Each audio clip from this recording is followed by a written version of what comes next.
world. Tonight we'll be hearing a lot more about ideas on the political front, and so I'm not going to keep you long before I introduce our moderators, but just one note about the building. Several people were asking, where did this come from? This is a former synagogue. It was decommissioned about 20 years ago, and the university, when the congregation moved to another part of Milwaukee, and this building became part of UWM. It is now the home for our Peck School of the Arts, where we do hundreds of performances every year.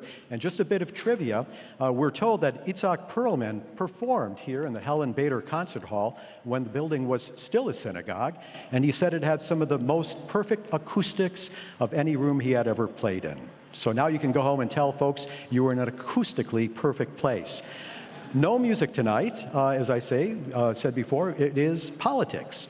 The sponsors for tonight's event, I want to just give a quick nod to them. Today's TMJ4 and their sister station, WGBA, up in Green Bay. A special thanks to Jeff Kiernan, who has led the news team at that organization.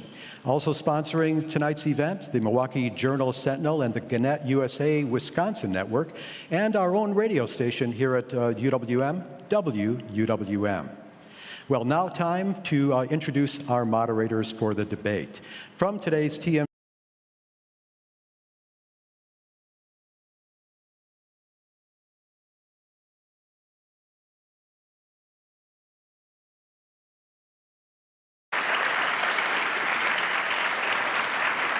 Welcome, and our third moderator is Mitch Tyke, who's the executive producer for the Lake Effect program on the university station, WUWM.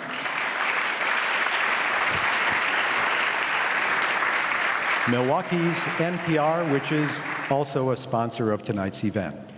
Folks, take it away. Thank you so much. We are so excited tonight. This is the final debate. We've done about 4, right, guys? Yeah, this is our 4th of the season. Yes. It's amazing that it is much colder than it was when we did the first. Well, we welcome you all here. We're really looking forward to a good discussion tonight about the issues. I want to let you know, if you want to take a picture of all of us and send it out on Twitter, this would be your time. But otherwise, it'll give you a chance also to make sure you turn off your phone, you don't have the ring on, you have at least silenced it. What we're going to do here is we're actually going to bring out the candidates. And we're doing that so you see all these photographers here so they can take pictures of the candidates. Then we're going to send the candidates back out. And then when we officially go on the air, we'll introduce them again. You'll have a chance to applaud them. And then after that moment, we're hoping that you'll just sit back and watch. It is an acoustically perfect room, but we ask that to keep it that way, you try to refrain as possible from outbursts throughout the course of the evening so that everybody can hear what both candidates have to say. We're looking forward to what hopefully will be a really illuminating hour-long discussion of issues and ideas. It's going to be an interesting night because not only will it be on today's TMJ4, but also on the radio station. And we have created a unique partnership with Twitter. And Twitter will be streaming this live. And we've also created a special hashtag for this particular debate. And we had one for the U.S. Senate debate as well. But we do want them to pay attention to what's going on in the building as much as they are on Twitter. Right. But in case you do see people out on Twitter talking about it or afterward, it will be interesting. The U.S. Senate debate, it became the #1 trending topic when we had the U.S. Senate debate. So people are paying attention on multiple platforms, as you now know, in the social media world that we live in. So go ahead and give them the hashtag.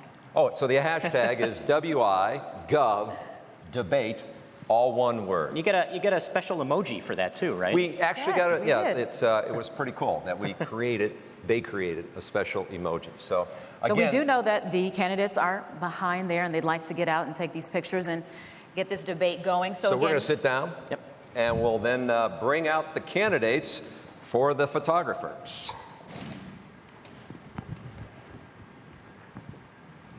So Tony Evers, I see you in the back. You can come out. Governor Walker, you can come out.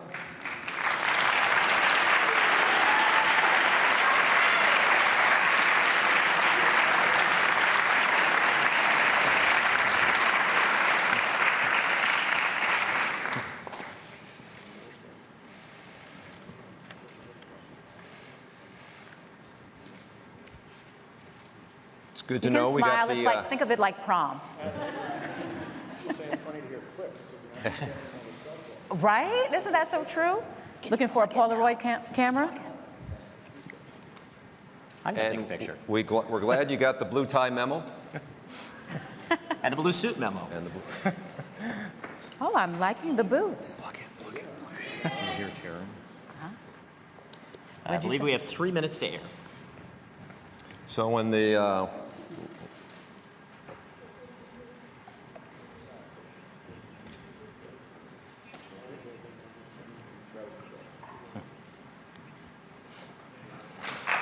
Thank you, gentlemen.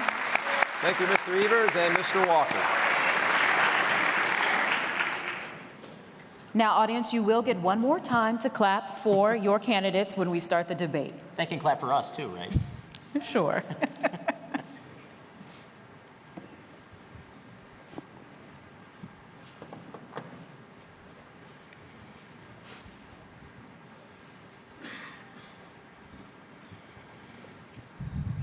Is that okay?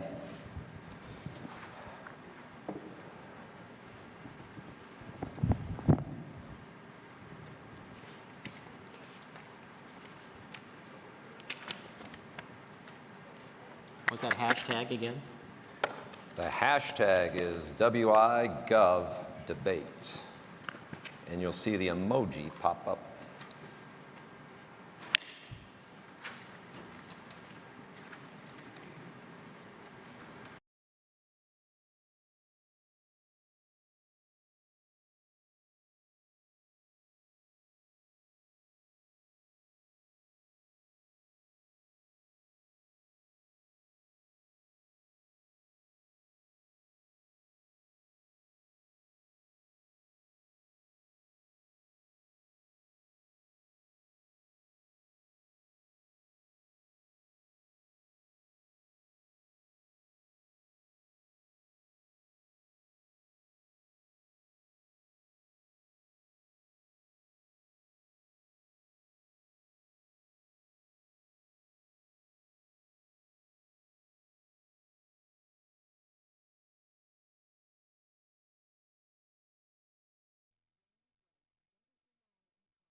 The vote, Wisconsin's future, the race for governor.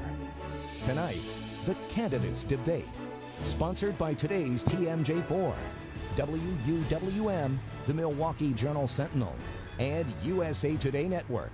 From the University of Wisconsin Milwaukee campus, here are your moderators. And good evening and welcome. I'm Charles Benson from today's TMJ4. And I'm Shannon Sims from today's TMJ4. Tonight, the governor's candidates face off for the final debate before the elections, November 6th. I'm Mitch Teich from WUWM, and let's welcome the candidates to the stage. We have the current incumbent governor and Republican, Scott Walker, and his challenger, State Superintendent of Public Instruction, Democrat Tony Evers.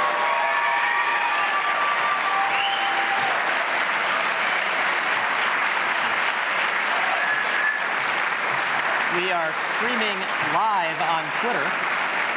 Just follow the hashtag you see at the bottom of your screen, and we'll pick at least one question to ask during the debate. Candidates, the rules are very simple. You'll get 90 seconds to answer a question and 30 seconds to follow up if necessary. Now, if you run out of time or over time, you'll hear this. Now, before we start tonight, we really want to take a question from one of our viewers and our listeners, and it stems from the recent arrest of a man in Florida who was accused of mailing pipe bombs to several high-profile Democrats. Political tensions are high as the election day approaches. You can see the question on the monitor behind you. I will read it, and it is a question that says, quote, "I would like to know how each of them will appeal to all of their constituents, especially those who don't agree with them, or more simply, what is their plan to heal the partisan divide?" Mr. Evers, you will go first. And thank you very much. Thanks to WTMJ and the other sponsoring organizations for tonight, and thanks to the people of Wisconsin for being here and listening in, and of course to the audience. And of course, welcome to Governor Walker. Good to see you. And I guess it wouldn't be a debate if you weren't here. So anyway, this is a really serious issue. I mean, clearly we had a situation over the last couple of days that was very trying for our country and a very difficult time. And hats off to the law enforcement officers and people in law enforcement that are bringing this to a conclusion. But the most important thing is that people should have the right to make sure that no matter what issues they're talking about, whether it's religious or politics, they don't have to fear for their lives or their safety. That's critically important to me. And as far as this is around tone, and my wife and I, Kathy, and our 3 kids have had a chance to live all across the state of Wisconsin.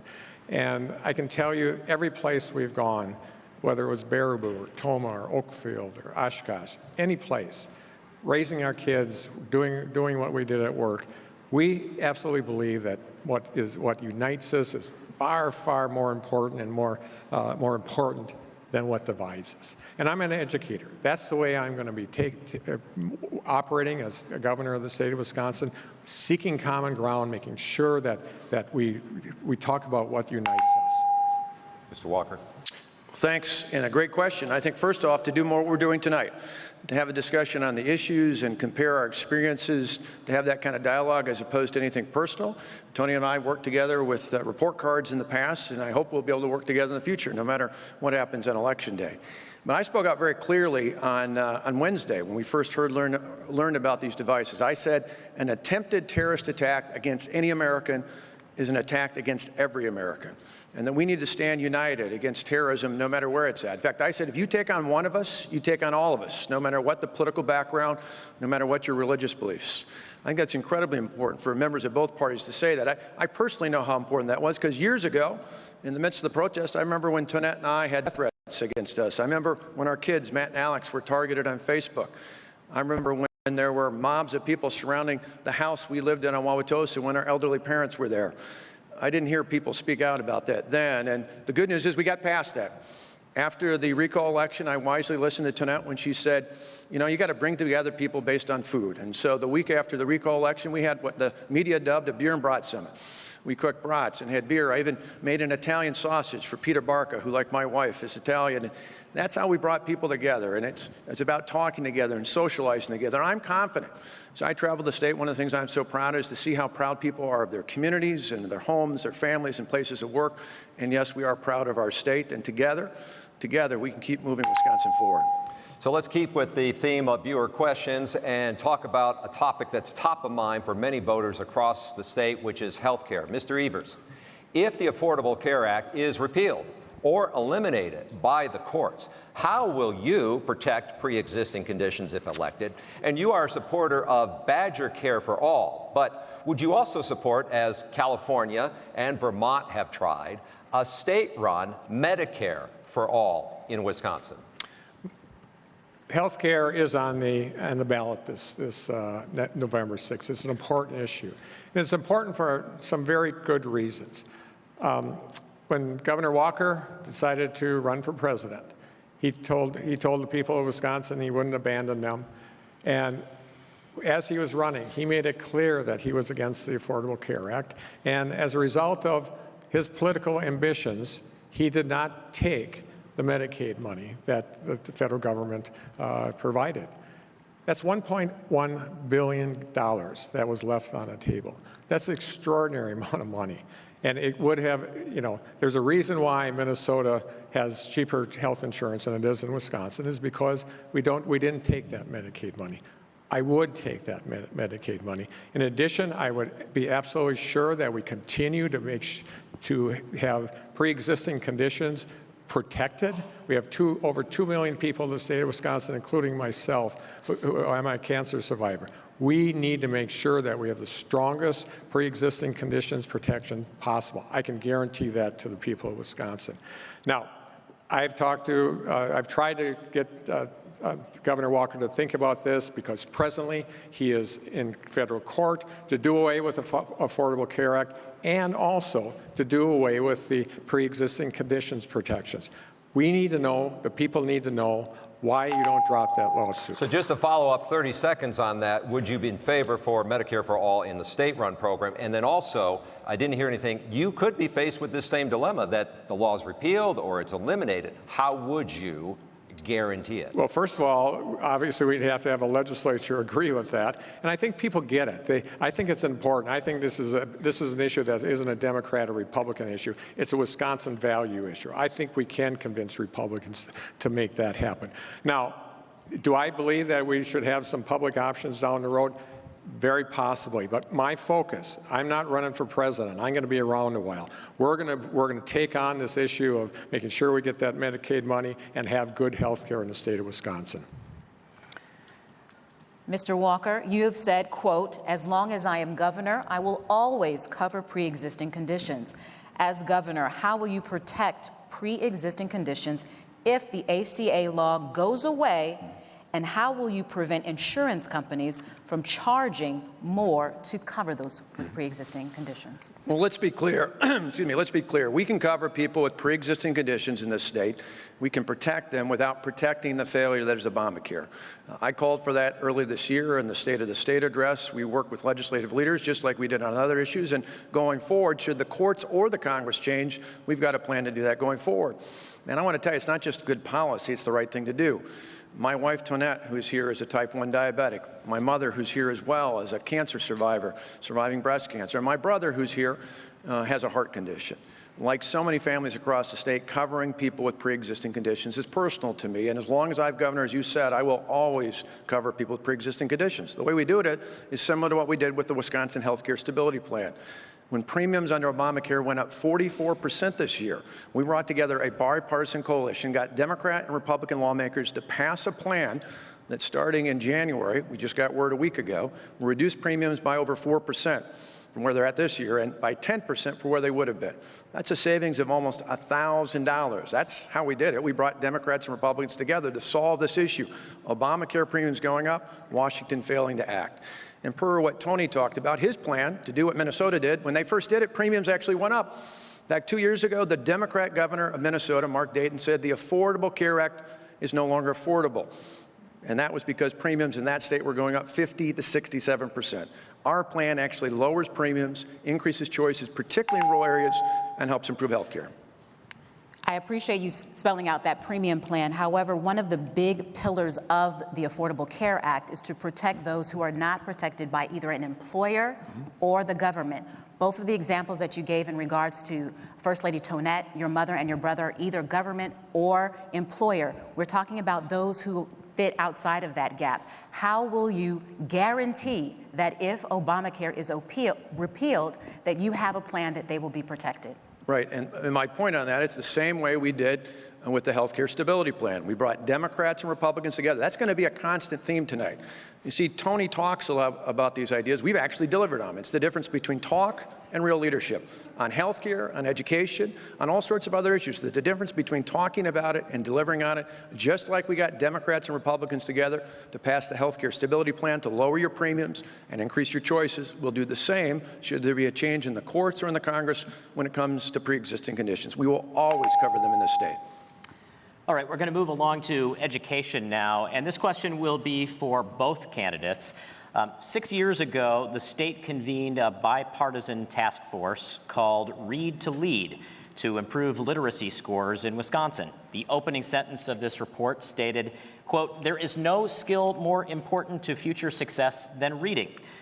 But scores are falling, not just in reading, but in math and science too, and now less than half the state's students are listed as proficient in those three fields. What happened to the bipartisan promise of Read to Lead? And Mr. Walker, we'll start with you. Well, overall for us, attacking not only reading, but education in general is a priority, not just for student success. You know, my kids went to school in public schools down the way here in Wauwatosa. My nieces are in public schools not too far away from here. I want great educational opportunities for every student in the state, whether they go to a traditional public school, a private school, a charter school, a virtual school, or even a home school. Every child deserves access to a great education. And so in this last budget, we invested more actual dollars into K-12 education than ever before, an extra $200 for every student in every school in every part of the state of Wisconsin. We put additional money into rural school districts to help those unique challenges. We added more here in Milwaukee to help with summer school. And we've done a whole series of things to not just focus on reading, but the whole spectrum of issues out there. In fact, at the time, it was such a good budget, Tony actually called it a pro-kid budget. We adopted largely what he asked for. It was his budget request. And so I thought at the time he'd be pretty happy with it. He was. He called it a pro-kid budget.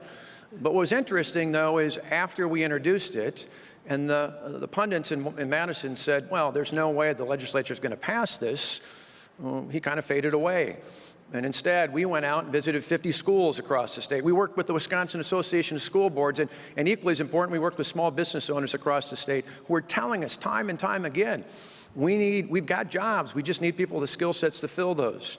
And so we worked together and I signed at the end of last summer the budget that had the largest actual dollar increase in education funding in the history of this state. More actual dollars, $11.5 billion than ever before.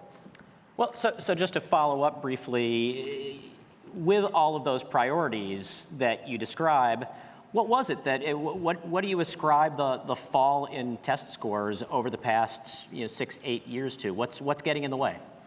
Well, I think it's a series of things, and again, it's why putting more resources in the classroom and really starting out early. You know, one of the things not only with reading, but with more than anything, in addition to a great teacher and great support from the parents and other things, all of our students need to have hope. They need to have hope that what they're going to do is actually going to lead to something. They can see their future out there. And so I think giving earlier experiences, youth apprenticeships have nearly tripled since I've been governor. I want to move them into 7th and 8th grade. I want to get our students interested early on so they can see the courses they're taking apply to what their future is going to be. All right, Mr. Evers, it's now your turn to answer the initial question. What happened to the bipartisan promise of Read to Lead? Well, it was that Read to Lead actually followed Scott Walker's taking $800 million out of our public schools when he first became governor. And also talking about teachers, about dividing and conquering, and frankly, making the teachers the enemy of the people of Wisconsin, especially as it related to the governor. In addition, right now, school boards have less money, less state money, than they have ever had since Scott Walker's been in office. So we can maybe talk about a one-year fix, but that one-year fix didn't get us back up to what it was when Scott Walker took office. There's a reason why there's dysfunction around this issue of education. It is so part of our core of Wisconsinites. We want to make sure we have a good education system. I put pieces in my budget that have never been approved by Governor Walker. I now have a budget that I know will change the way we look at success in the state of Wisconsin. It's going to go to 2/3 funding. We're going to be funding mental health. We're going to make sure that every kid has a good teacher and a good principal. Those things are critically important. But I will say, now, Governor Walker talked about early childhood education. It is important. But in the poorest zip code in the state of Wisconsin, we have no high-quality early childhood programs. That's going to be in my first budget next January, and I can't wait to implement it. Mr. Walker, the high school graduation gap continues in Wisconsin. The most recent number shows 67% of black students graduating in 4 years versus 92% of their white peers. As governor, what action plan do you have to close the high school graduation gap, especially in metro cities like Madison and Milwaukee? Well, again, that really follows my answer in the last question. It goes back to providing that kind of hope by giving early experiences within schools so that our students start thinking about, right after we've now funded academic and career plans statewide through state government in 6th grade, I want to get those youth experiences, or those work experiences, I should say, for our youth with youth apprenticeships, with co-ops, with early opportunities to identify where their careers are and give them hope for the future out there. I think one of the biggest challenges to making sure that every student graduates in this state and that every student graduates with a game plan for their career is getting them interested early on.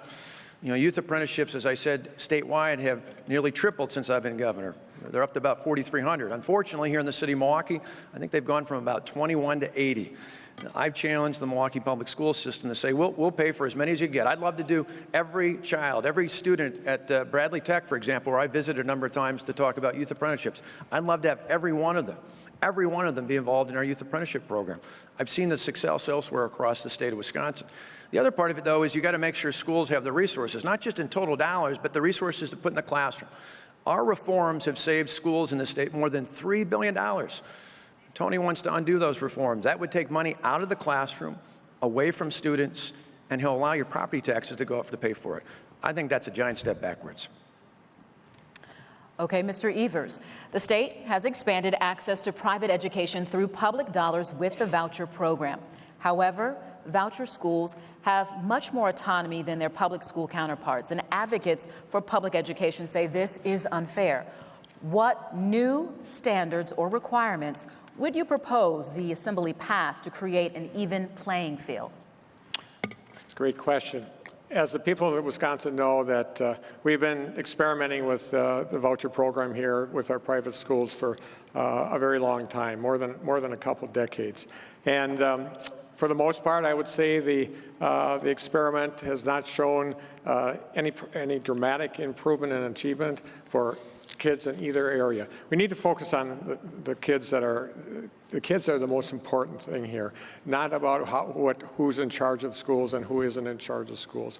And you know, I worked very hard, actually, with the voucher advocates in the state of Wisconsin to create an accountability system, to create the ability for them to be tested with a state test. So I guess I do have some experience working across the aisle, and people understand that. But going forward, what we need to do is make sure, yes, those report cards and accountability must be in place, but I also believe that transparency cleans the air out of this issue.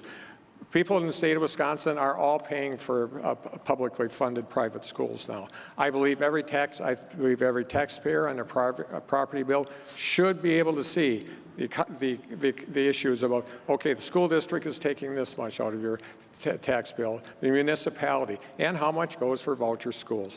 I think that's exceedingly important if we're going to take a look at making sure that all kids learn well. We have to have transparency. Thank you. We're going to move on to a new topic now. Let's talk higher education. Mr. Walker, you've touted the state's university tuition freeze as a benefit to young people seeking higher education. But as we talk on the second largest campus of the University of Wisconsin, how do you balance keeping higher education affordable with the need to attract and retain world-class faculty in schools like this one and live up to the Wisconsin idea? Well, first off, I'm proud that we have one of the best university systems in the country. In fact, the budget right now for the University of Wisconsin system is the largest they've ever had overall. And you look at great institutions, whether it's here at University of Wisconsin-Milwaukee, not just on this campus, but I visited the School of Freshwater Sciences many times before. In fact, my son lives just down the block from the School of Public Health. Years ago, when I was a county executive, was involved with the UWM Innovation Plaza out in the county grounds. There are many exciting and dynamic things happening, not only for our students and faculty, but for the integration with helping to build the workforce and add value to this entire community and to the entire state. Going forward, though, I want to make sure that we can make college affordable for every student. Remember the decade before our freeze, tuition went up 118%. For 6 straight years, we've frozen tuition. We think it's critically important to make it affordable for students and the hardworking families that support them, and I want to do it for the next 4 years. I've increased need-based financial assistance so that both our colleges and universities of all sorts, public and private, can have access to a great education and keep our graduates here. I want to make sure that we do that. And so I proposed providing up to $5,000 in tax credits for any graduate of a 2-year or more public or private institution that's willing to stay and work here in the state of Wisconsin. We can do all that and more as we continue to provide resources for our UW system, not just to keep it affordable for our students, but as you said, Mitch, to keep our top talent here and to build off of that going forward. Mr. Evers, we'll move on to you with this similar question. How do you balance the need to support the Wisconsin idea with the need to make it accessible to the state's lower and middle class students, but also provide the things the universities need to stay competitive? You bring up the Wisconsin idea. I think that's a good example of working behind the scenes to change things in the state of Wisconsin. As you know, when the last budget was put together, Governor Walker and his folks that were preparing the budget actually tried to mess with the Wisconsin idea and took out things like seeking the truth. I think that's an embarrassment for the state of Wisconsin. People talked about it all across the country. This is a great question. We have to make it affordable for everybody. We should be able to refinance loans just like we make sure that young people can refinance loans just like they do a car or home mortgage. We have to be able to do that, and there's lots of bills out there that I would support to make that happen.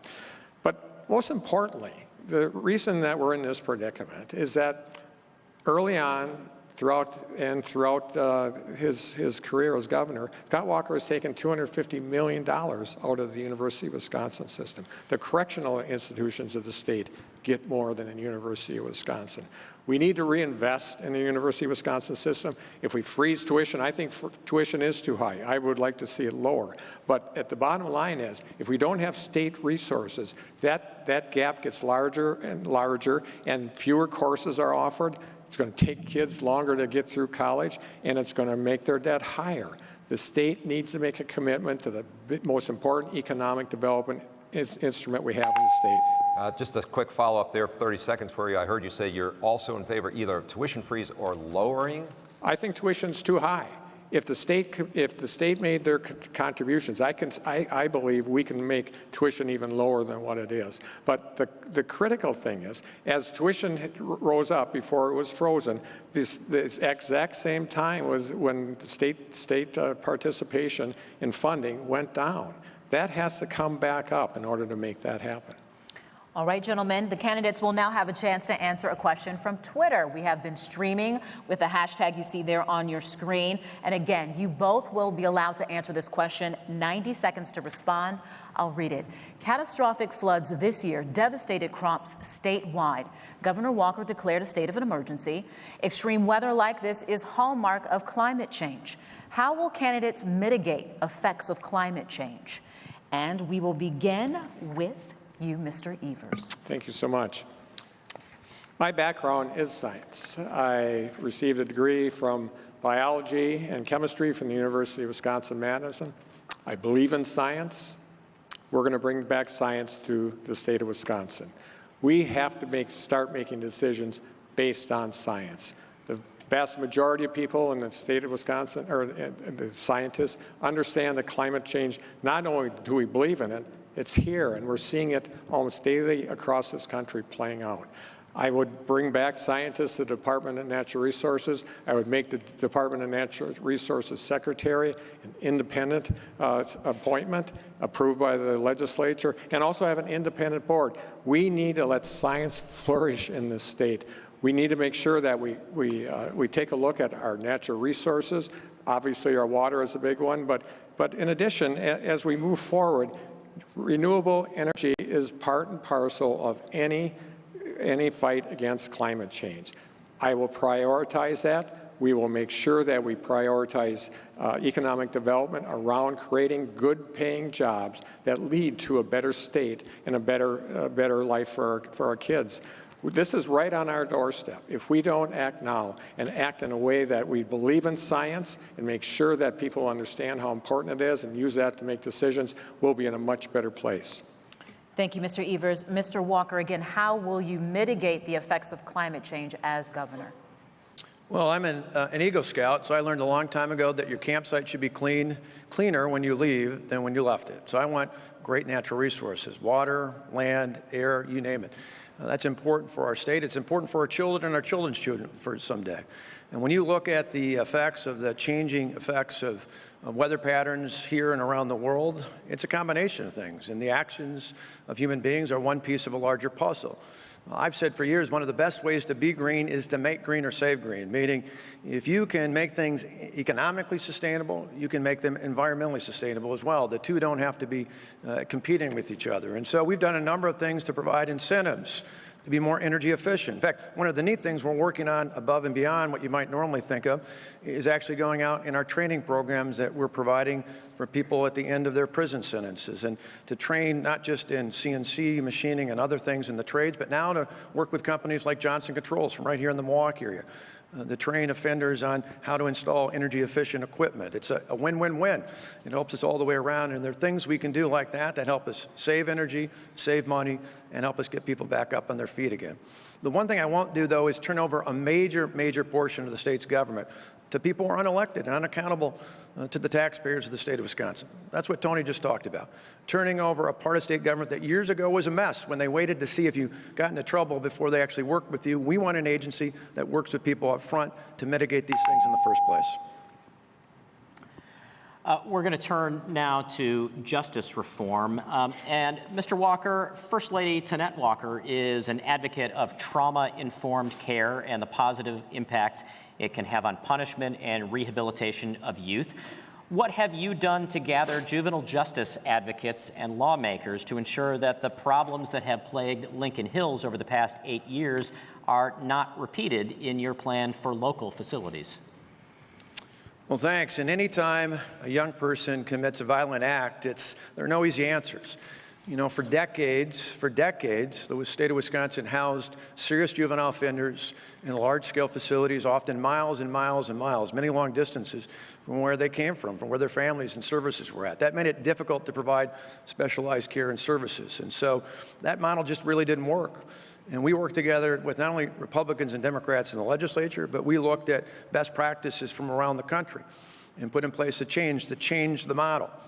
Looking ahead, as you mentioned, in the future, serious juvenile offenders will be living in small regional facilities, many of which will be in this area, but others will be across the state, where there'll be a focus on a number of things, from providing mental health care services, to providing substance abuse, to looking at the idea of just overall rehabilitation. And not just in these projects, but throughout all of our state agencies, we're now training individuals through trauma-informed care to really get at the source of trauma and understand the impact it has, not just in the people there, but in all the people we work with all throughout state government.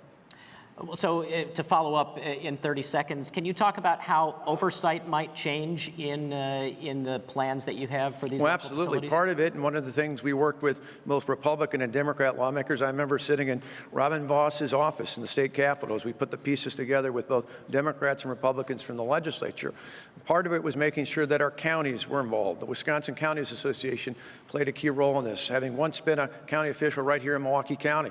I wanted to make sure they had a seat at the table, not just from the criminal justice standpoint, but also to make sure that for the wraparound services and the other benefits they could provide, those were things that not only they could work on in those facilities, but many more in the future. Mr. Evers, critics say your proposal to cut the prison population in half would be a dangerous plan. That would mean releasing thousands of violent criminals into the community. Can you explain how your plan would ensure public safety? Absolutely. And first of all, I just have to clarify something that was said in a previous question, or make people remember. Scott Walker is the governor who scrubbed climate change off of the website of the Department of Natural Resources. That said, corrections is an important issue in the state of Wisconsin. There is a reason why the guards and the children and young people that were at Lincoln Hills were at war with each other for 7 years. They had a governor that never visited. In fact, we have a governor presently who said, not only did I not visit prisons in the past and correctional institutions in the past, but by golly, I'm not going to do it in the future. Violent criminals will always stay behind bars. Red states across this country have figured this out. This is a Democratic and Republican issue. It's one that's going to be taken care of going forward because of that. Texas has cut back the number of prisons. They invest in rehabilitation. Same thing in South Carolina. We have to make sure that those nonviolent offenders, especially our young people who get in trouble with the law, we rehabilitate them. We may do it without incarceration. We're going to give them the treatment they need, make sure that they have vocational training, and get them back into the society before they are incarcerated and never kind of lives are being wasted. I know rehabilitation can work. It works in red states across the country. So let me just follow up on that, Mr. Evers. Are you then talking about going forward to reduce the population? What about the current population? Well, certainly, if we go forward with this plan, and I know we can get bipartisan support on, it is the current population. But I will have a pardon board, and we will take a look at those that were convicted of nonviolent, very minor crimes that are now wasting their lives in prison. Take a look at those people. We will set up a commission, just like Scott Walker has not done, and take a look at case by case by case. But we have to start someplace, and we have to start with the people going into the system. Okay, moving on to economy. Again, Mr. Evers, this question goes to you. A recent United Way study found that nearly 4 out of 10 Wisconsin families cannot afford basic needs such as housing, food, health care. And it's not just a wage issue. It's the barriers that include child care cost and transportation. What policy changes would you support to break down those barriers? Absolutely, and poverty is multifaceted. We have to be able to, any governor has to be able to connect the dots. Some of it is about corrections policy and justice policy. Some of it is around health care, making sure that we have affordable, adequate, and accessible health care. Some of it is around, frankly, issues of transportation, getting from point A to point B. All these things have to be part of the situation.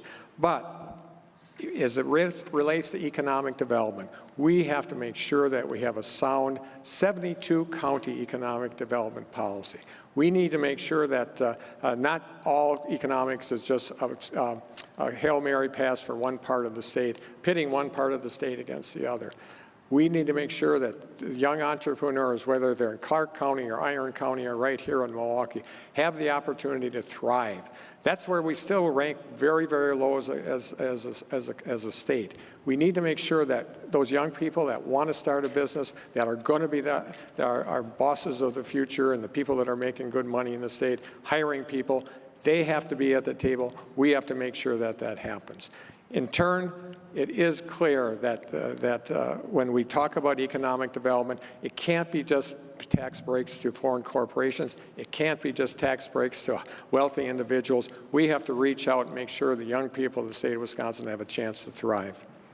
I'd like to follow that up with, would you also, though, support any wage increase? Because we are talking about families who simply don't have enough for the basic needs and may be doing some of the jobs that many of us consider to be part-time jobs. They have now made them their full-time careers. Yeah, absolutely. I'm a supporter of a $15 an hour wage increase. Of course, we need to take a look at how that's done over a period of time. We have to make sure it's careful. But I think by the end of my first term, we will be there.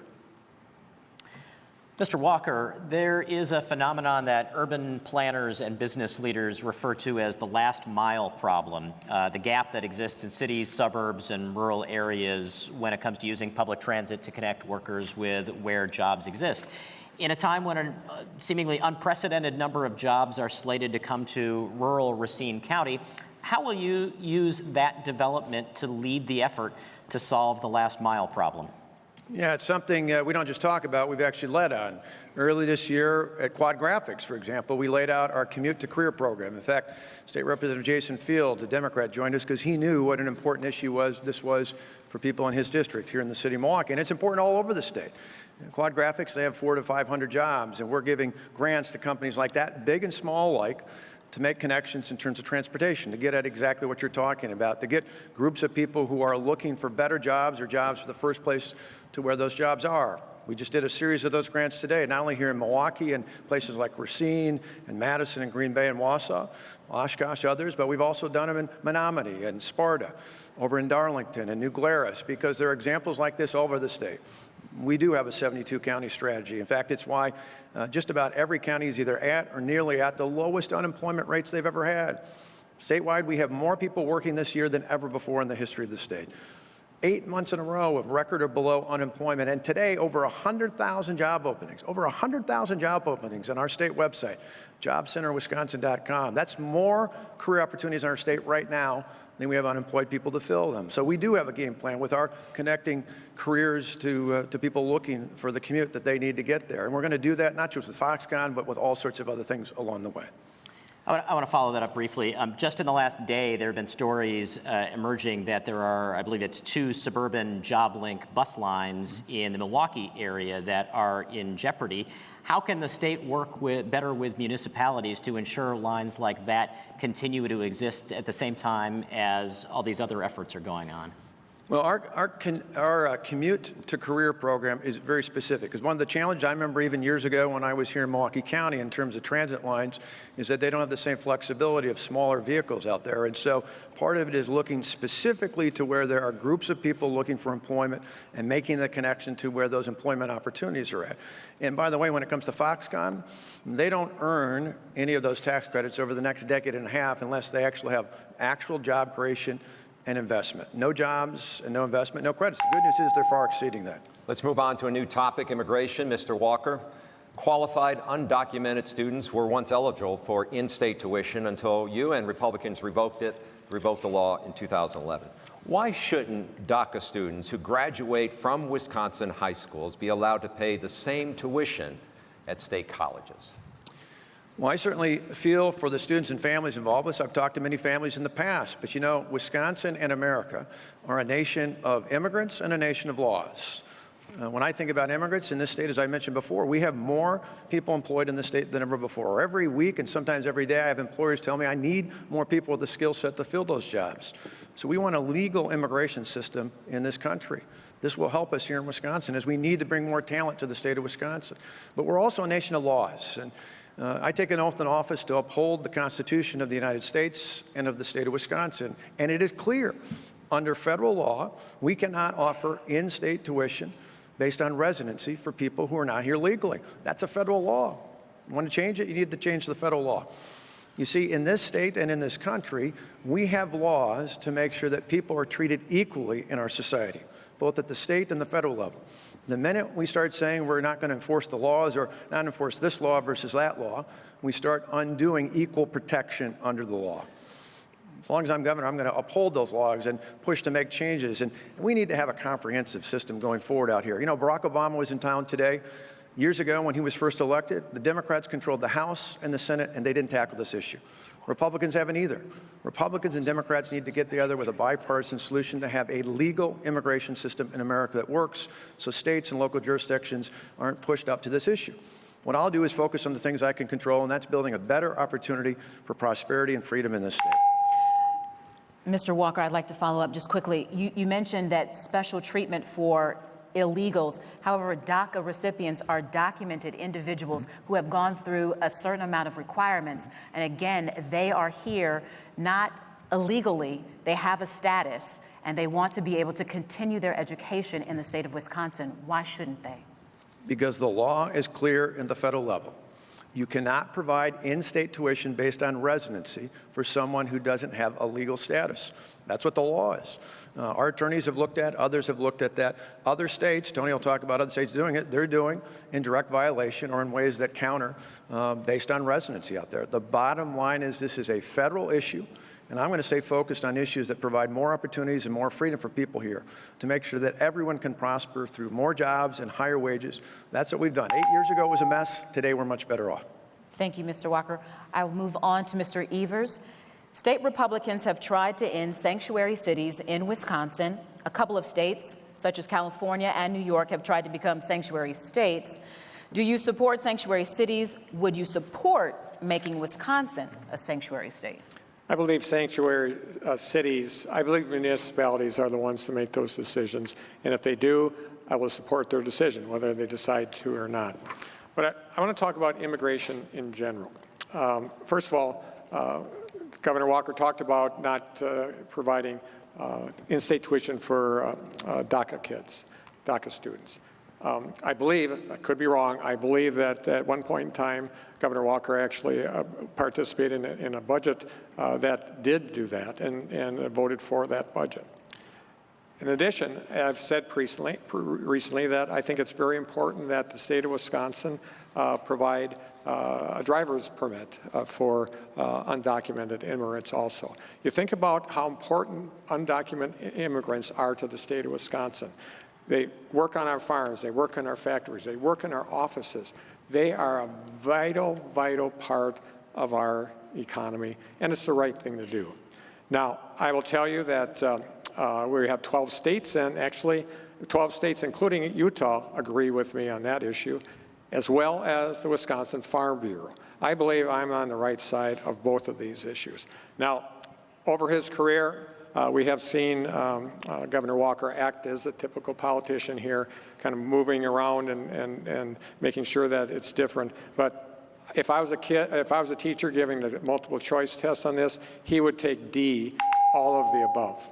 If elected governor, if I could just have a follow-up for 30 seconds, you may have to address the issue of sanctuary cities. Some states, like California, have gone to sanctuary states. Right. Would you support Wisconsin becoming a sanctuary state? That's not a priority of me. My priority is to return, frankly, as much local control that has been taken away from our municipalities to our municipalities. All right, we're going to talk about transportation now. And Mr. Evers, you have said, I believe, everything is on the table when it comes to transportation funding, including a gas tax. Studies show every penny increase in a gas tax would equal $33.5 million in additional revenue. You've also said a dollar increase is ridiculous. So let me ask you, what amount is not ridiculous? Well, I can just reiterate that. I never said that a $1 a gallon increase would be a reasonable solution. It is a ridiculous one. It's diverting attention from a very important issue here.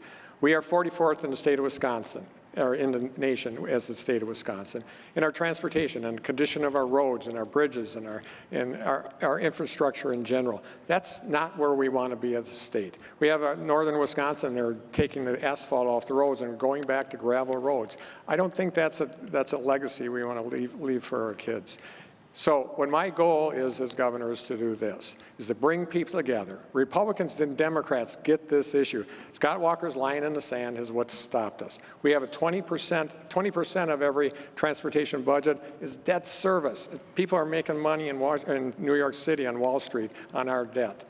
We have to make sure, bring people together, get a solution on the table, and implement that solution.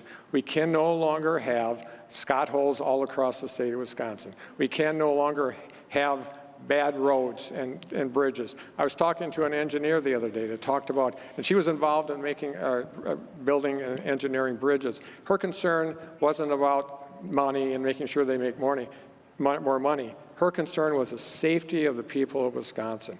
We will get a solution to this, and I'm confident of that. Just to follow up briefly, I mean, not to trivialize it or attach too much emphasis to specific numbers, but you know, I suspect there are Wisconsinites out there. I mean, I filled up my car today. I think I paid $2.64 a gallon, and there are people who are out there filling up their cars that wonder how much difference there's going to be if Tony Evers is governor. Well, first of all, my gut level is that I wouldn't want to increase the gas tax at all. But in any negotiations, when you're bringing people together, you can't say, let's all come together and we're going to find a solution to this. And oh, by the way, my solution is X, my way or the highway. That is not the way we're going to solve this problem.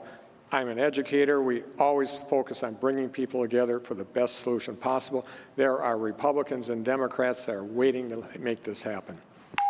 Mr. Walker, let's continue on this conversation. The state debt service payment has increased in the transportation fund under your watch. Taxpayers are now paying more to pay off debt. Why should the state continue to borrow more money instead of paying for its road construction needs now? Well, it's a great question. And early on, we had to pay off the more than $1 billion that Jim Doyle raided from the transportation fund. We invested $24 billion during our time in office versus $21 billion, but part of it was to backfill what Doyle took out of the fund to spend on other things along the way. In fact, our last budget had the lowest level of debt spending on transportation since the budget in 2001. So we're heading in the right direction. But let me be clear, there is a clear difference between the two of us on this. I listened to local officials like I once was at the county level, and we gave them the largest increase in road aids in 20 years. In 20 years. Just recently in La Crosse and last week in Stevens Point, I made a commitment to bring them up to the highest level in the history of the program. I'm going to pay for that by not doing massive new interchanges here in the Milwaukee area. You see, we've spent more than a decade, starting with Governor Doyle, and we just finished the core of the zoo interchange, and it's a time to spend that money, the more than $1 billion, around the rest of the state, to spread that money out to all 72 counties. Now, I think you should be troubled anytime from Madison tells you they're not going to tell you how much they're going to raise your taxes until after the election. Let me tell you, ladies and gentlemen, you should hold on to your purses and to your wallets because it's going to cost you a lot. Tony has said everything's on the table. I said, well, $1 a gallon, everything's on the table. Well, now he says that's a lie, that's ridiculous, but he's not going to tell you what it is. Well, Governor Jay Inslee, who's going to be campaigning with him tomorrow, a few weeks after he was elected years ago, put a $5.5 billion tax increase on the table. He's in a state where he's pushing a 20-cent a gallon gas tax increase on the almost 50 cents a gallon they have, second in the nation.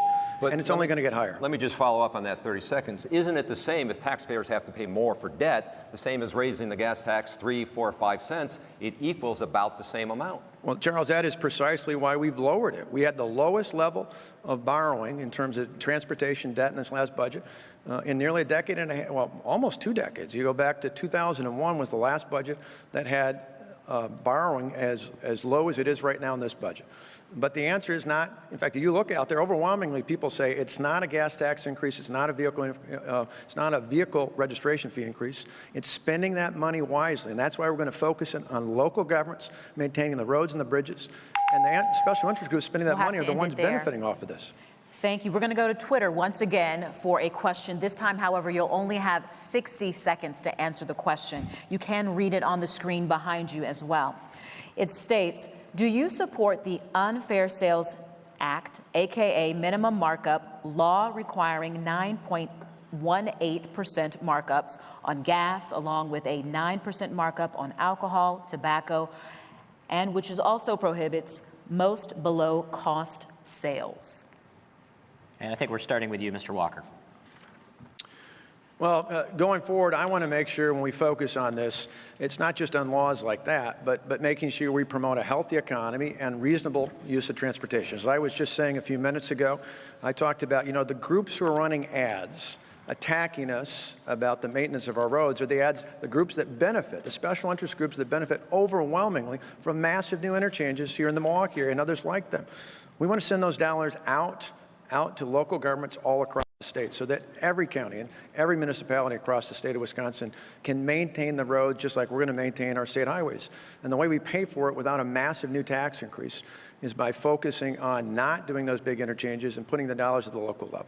Now, we can tackle issues like this and others in the future, but we've got to have a transportation policy that's on the table right now, not one where people say, hey, we'll wait till we'll wait till after the election, we'll wait till Inauguration Day. That's what Tony's telling you. Just believe him. And suddenly he'll tell you that taxes are going to be just fine. If I'm a taxpayer, I'm worried about Tony Evers being the governor. Mr. Evers. Well, let's talk about tax increases just for a second. Because of Governor Walker's bad public policy around transportation, 44th in the nation, 44 out of 50, that's a bad deal for everybody. He talks about the fact that the people that are gaining on this transportation issue are the hard people that are doing the work, the engineering and so on. The people that gain from having better roads and bridges and making sure it's safe are the people of Wisconsin. That's who's getting the benefit here. Now, I just have to tell you, the issue of the markup taxes, I think that's something we can take a look at going forward. But think about this. Scott Walker's transportation policy has led to another tax. They're called wheel taxes. They're called user taxes. There are 20 municipalities across the state of Wisconsin that are dinging their people for taxes so that they can fix their roads that need fixing. That's a tax. Governor Walker owns that. We're going to move on now to the topic of accountability. And Mr. Evers, the education department you run has been accused by Republicans of multiple instances of plagiarism on school budget plans. In the education world, there are strong penalties when it comes to holding students accountable for plagiarism. How are you holding your department accountable? Well, I have to put this in a context. It's about citations. We have a large budget that we propose every 2 years, multiple pages, hundreds of pages. And in this case, we did make a mistake. There were a handful of citations that were left out of a back page of a budget document. Now, is that an issue? Absolutely. We addressed it with the people that it was a mistake. We addressed the people that made that omission. We're providing training with them so that we can move forward in this arena without mistakes again. But again, this is an issue about a budget. A $1.5 million budget. That's why we're talking about whether a citation is there or not, because Governor Walker doesn't want to talk about the fact that he took $800 million out of the public school budget. Again, it's a diversion. He doesn't want to talk about the fact that he has 4 former advisors, top advisors to his staff, that have said, geez, I don't think he's fit to be governor. He's somebody that has put his own political interests against the people of Wisconsin. These are diversionary tactics, so we don't have to talk about the issues that trouble him. Mr. Walker, as you know, you have been accused by Democrats of using the state plane to fly around Wisconsin for events with taxpayers picking up the cost of nearly $680,000 in just the last 2 years. Again, voters expect accountability. Are you holding your team accountable when it comes to spending taxpayers' money on all these trips? Well, I'm proud to travel the state. I think people in Ashland and Superior, in Marinette, and places all across the state want to see their governor. They don't want a bureaucrat stuck in an office in Madison. They want to hear from him, they want to see, and they want to talk to. When the question was asked earlier about the flooding, I think about all the different disasters we had. Just in this past year, in April, I was up in the Northeast after the big blizzard, looking with farmers who had their farming parlors, milking parlors crashed in. And earlier in the summer, I was up in the Lake Superior Basin, as we had been a couple years ago when they had massive flooding. And obviously in August and September, we were all over the state when we had floods and 19 different tornadoes. I think it's incredibly important. And I love to see not just in instances like that. I've been to school districts as part of our push to approve that budget that had the most actual dollars in state history. I went to the places in the far Northeast and the Southwest that told me they'd never even seen a governor before. I'm proud to travel the state. And I'm going to tell you, if you give me the opportunity to serve as your governor for the next 4 years, I'm going to travel the state over and over again because I want to see you. I'm proud of the state, and I'm proud to see how people are proud of their schools and of their communities, proud of their hospitals and clinics, proud of their homes and their families, proud of their communities, and proud of this state. I'm proud to be your governor, and as long as I'm governor, I'm going to continue to work together. You pick up good things. You know, the HOPE agenda that John Nygren and others put together, we heard about that from traveling around the state. Putting more money in the mental health services in our schools, we heard that from traveling around the state. Putting more money in the broadband, that came from traveling around the state. And making sure we addressed our health care stability plan because Obamacare premiums are going up, that happened because we traveled the state. We have to end it there, Mr. Walker. Each candidate will now get 90 seconds for closing statements. And before we started this debate, we had both candidates draw numbers to determine who would go first. Mr. Walker, you will go first. Well, thank you. And we've come together a long way here in the state of Wisconsin. You know, there are more people working in the state this year than ever before. That means more opportunities for our graduates to stay and work here. Because of our strong economy, we've been able to reduce the tax burden on our senior citizens and working families, and at the same time put more money into education, worker training, infrastructure, and health care. And we'll always cover people with pre-existing conditions. Looking ahead, with your help, we're going to do more to help expand opportunities for Wisconsin workers. We'll do more to help our seniors afford to stay in their homes, and we'll do more for college students here and other campuses across the state to help control college costs and college debt going forward. We can do all that and more looking ahead, but to do that, we need your help. We need your prayers. You know, we started out focusing on jobs in our first term. Now we're educating and building the workforce we need, and going forward, we need to grow that workforce to finish the job over the next 4 years. I'm asking for your help and your prayers, and tonight I'm asking for your vote. I ask for your vote on November 6th so that together we can keep Wisconsin working for generations to come. Thank you. Mr. Evers. Well, I'd like to thank the panel for their great questions, and of course being here with Governor Walker, and of course the people across the state of Wisconsin. It was a great opportunity for both of us to share our vision for the future. I certainly appreciate that opportunity. Now, there is clearly a difference of opinion around, or difference of vision that Scott Walker and I have around the state of Wisconsin. Scott Walker has been, a typical politician where he puts himself in front of the people of the state. By the way, I'm not running for president.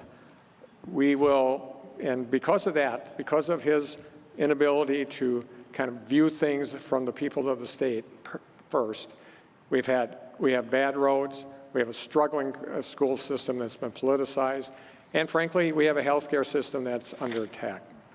Now, the things that are important to me and important to my family are what's important to the state of Wisconsin also. As I said before, I live all across the state of Wisconsin. It's been a pleasure for us. We've been blessed to have that happen.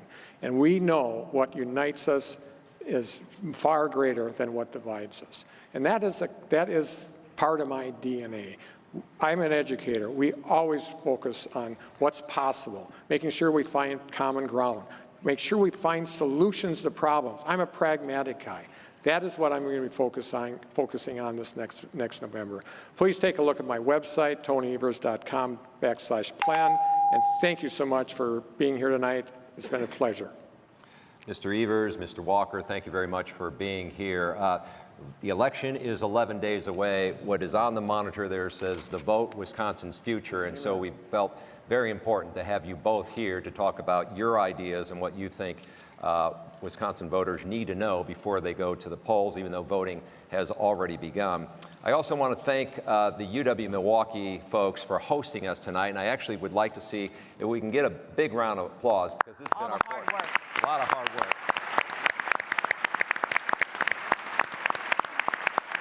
We may be on the stage and on TV, but as you mentioned, there are a number of people behind the scenes who have made this happen. Sure. Not only the collaborations with all of our radio partners and our TV partners, but most importantly, many of the people here at UW-Milwaukee who made this happen for us. So again, can we give them a round of applause?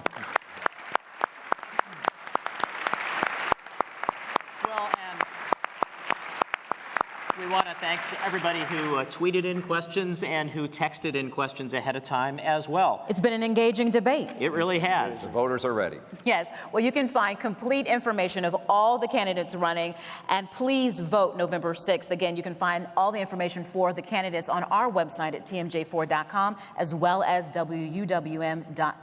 .com. All right. Remember, the general election is November 6th. Don't forget to get out and vote, and have yourselves a great night. Thank you.